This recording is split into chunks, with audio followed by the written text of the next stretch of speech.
Welcome to geography class today, 8th grade. Today we are in chapter 11, taking a look at the chapter feature, which is the What Do You Think document-based question activity. We're going to try to look at this one large question and see the two different sides or arguments that are being posed right now when it comes to what's going on in Europe and the union that they have that allows the different countries to work together economically and to trade together back and forth. So the question that we're answering today is the European Union an effective economic union? We read in the previous chapter on the establishment of this union because after World War II, a lot of countries were in a really rough spot, and to kind of re-up or to get these countries back on their feet, they needed economic activity to drive the countries forward to repair the damage and obviously move them into more of an industrialized and more of a prosperous country. So they form these different types of trade agreements and eventually creates what is the European Union. And we're going to debate today, is this an effective union? Is it good for these countries to join together, to trade with each other, to work with each other, to exchange these goods back and forth, to promote economic activity? Or is this an unfair agreement or something that's not as beneficial because some countries have different resources than the other? So we're going to look at two different arguments, one that says no, it's not effective, one that says yes, that it is effective, and we're going to answer some corresponding questions from what we've read today using our Google Forms. So you can access this in your textbook or in chapter 11, the feature tab at the very end to go through this. You're welcome to watch it with me and read through it with me, or to read it on your own. Let's begin. Is the European Union an effective economic union? The European Union was formed to build peace among its member states, but it also aims to build prosperity. In the 1990s, member states agreed to do away with trade barriers, create a single market, and make the euro their economy's current currency. But the global finance crisis of 2008 hurt the EU greatly. Greece, Ireland, and Portugal needed bailouts to cover their huge debts. Italy and Spain struggled economically too. The EU leaders disagreed over how to respond to the crisis, and tensions still exist. So when this was established, it said they wanted to do away with trade barriers. What countries have done in the past has to promote the products that are in their own country, or to promote their economy of their local economy. They say, well, our products are the best, therefore we want the most fair price for the people who are producing things in our country, and we'll charge a higher price for goods that are coming from a different country. Well, that's good for promoting the livelihood of the people in your own country, somebody who's making something in your country, but it's not good in terms of just overall business that's being done and overall trade that's happening. So if you get away with these trade barriers, you go away from taxes or tariffs that allows the playing field to be completely level, then there's hopefully more economic activity that happens. They also created a single market, and they made one currency. Remember, Europe has all these countries that are very close together. How difficult would it be if you are in Germany and then you go to France and you have German money that doesn't work in France and you've got to go exchange it? Or if you're in a different country and you go to a different country because they're right next to the border and you have to exchange money each time that you cross the border in these smaller countries. What they did was create an entire uniform currency so that everywhere you went, everybody could accept the same amount, the same type of money, and you wouldn't have to exchange back and forth the different types of monies for different countries. Now, some people believe that was good, others not so much. In 2008, you have this big financial issue in the world that has a lot of countries that are in debt, not making any more money, and they're needing bailouts or they're needing extensions on the things that they have. So let's see if there is a positive benefit to these countries working together, or if there's actually legitimacy to saying, well, countries should be able to do what they want on their own. The first answer to our question, is the European Union an effective union, is no. This primary source comes from Václav Klaus, the president of the Czech Republic. The creation of the Eurozone was presented as an unambiguous or clear economic benefit to all the countries willing to give up their own currencies that had been in existence for decades or centuries. Studies promised that the euro would help accelerate economic growth and reduce inflation and stress, that the member states of the Eurozone would be protected against all kinds of unfavorable economic disruptions. It is absolutely clear that nothing of that sort has happened. After the establishment of the Eurozone, the economic growth of its member states slowed down. Two distinct groups of countries have formed within the Eurozone, one with a low inflation rate and one Greece, Spain, Portugal, Ireland, and some countries with a high inflation rate. The economic performance of individual Eurozone members diverged, went in different directions, and the negative effects of the straitjacket of a single currency over the individual member states have become visible. As a project that promised to be considerable economic benefit to its members, the Eurozone has failed. Let's dissect a couple things in there.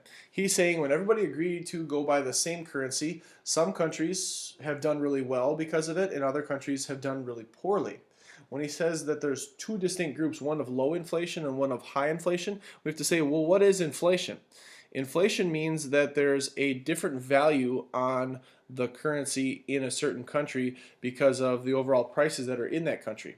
For example, in the world today, whatever is on the dollar menu at McDonald's costs what it costs. If you go back a number of years, 50, 60, 70, 80 years, you can see things that were for sale, the same item that was for sale for 25 cents, for 50 cents. Why is it that years later, all of a sudden it has a higher price? Well, that's called inflation. As you move throughout history, the further you go along, the more there is a value on the same amount of money, or the money's value goes up in a higher rate.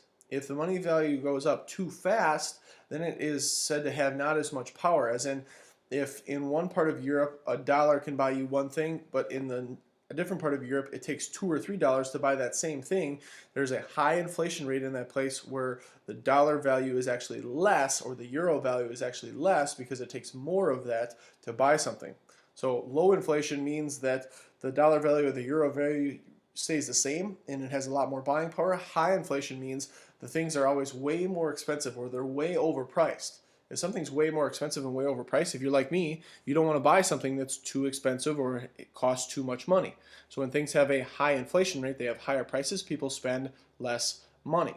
In other countries, you have prices that have stayed moderately reasonable and doable, and people spend money in those places that have lower overall prices. Greece, Spain, Portugal, Ireland, they haven't been able to avoid this because prices have been continuing to rise. Therefore, the value of the euro or the dollar in those places is actually less because things cost more for the same good that you can get somewhere else. So he's arguing that in some countries it's not fair that we have to use the same currency because that currency offers you the ability to buy different things because of different inflation rates. So it's not an effective union because it didn't create a level playing field. Some countries have different prices than other countries for their goods, and those different prices cause different types of economic activity. Let's just compare this in the world we live in today. You and I live in Wisconsin. Let's say that in Wisconsin we can go to the gas station and we can get a gallon of gas for $3. If we drive to Illinois and that gas costs $6, for the same gallon, where's it going to be better to buy that gas? Well, it's cheaper in Wisconsin, so people are going to want to shop in Wisconsin for those types of things rather than in Illinois where it's $6. Well, you would say, well, that's Illinois' fault, and you would probably blame these countries for their different types of prices and practices and their inflation, but because they're all in this same European Union group, it's unfair to the people that live in those areas, therefore it's unfair to the economic activity in those areas, saying that it's not an effective union. It creates these disparities between the different countries. Let's look at the opposite argument. What if we said that yes, it is an economic union and it's an effective economic union? Well, this comes from the European Commission. This was reproduced and adapted. It's a better life, how the U.S. single market benefits you. So they're communicating to Europeans how the European Union is positive. The single market has transformed for the better many aspects of European life. People move freely across most borders. Going to work in another member state is much easier. Goods are no longer delayed for hours or days at borders by heavy paperwork. This makes delivery times shorter, allowing manufacturers to save money and to reduce prices for customers. Consumer choice is vast. The range of products on sale across EU is wider than ever, and in most cases, prices are easily compared thanks to the euro. Manufacturers have to keep prices down because they are selling in a huge competitive market. Capital, the investment that businesses need to start and grow, flows easily within the single market, sustaining companies and generating jobs. So the opposite side says, because we're all on this equal playing field, and because we have all agreed to work together, there's more business that takes place. It's easier for you to work in a different place. So say you live on the border between Germany and France, and you are going to go from Germany into France to work. There's no stopping you from being able to do that. There's no charge or tax or surplus that can stop you or slow you down from being able to do that. Therefore, there's also no blockage of goods going from one business here and being sold in a different country, one business here being sold in another country. Those goods flow back and forth, and they allow for this huge competitive market. If before you could only buy goods from your own country, well, you'll have then a limited selection. Now, all 27 member states have the ability to have their businesses sold in all the other 27 states. You've got a plethora, a large amount of selection when it comes to shopping. So before, think of it like this. You'd go to the mall and there'd be 3 stores that you could choose from. Now, with the European Union, you go to the mall and there's 27 stores that you can choose from. So it opens up a larger market, which then creates competition.